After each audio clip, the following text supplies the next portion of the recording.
The history of the rise of Greek tragedy now tells us with luminous precision how the tragic art of the Greeks was really born of the spirit of music.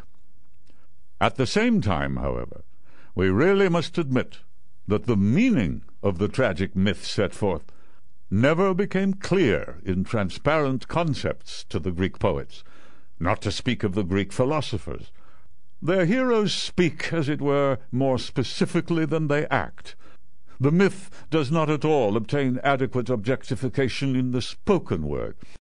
The structure of the scenes and the visual images reveal a deeper wisdom than the poet himself can put into words and concepts, so that the lesson of Hamlet, who speaks more superficially than he acts, is to be deduced not from his words, but from a profound contemplation and summary of the whole.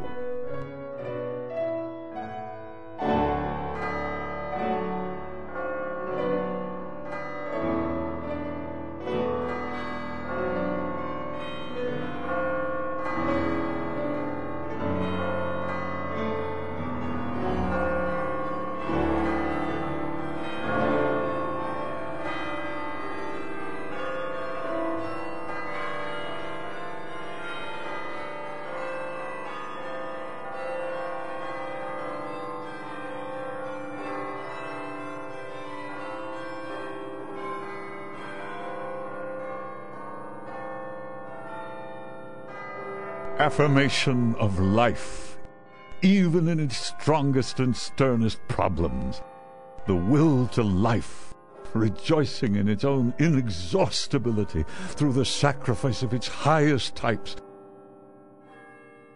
That is what I call Dionysian. That is what I recognize as the bridge to the psychology of the tragic poet. To realize in oneself the eternal joy of becoming, the joy which also encompasses destruction.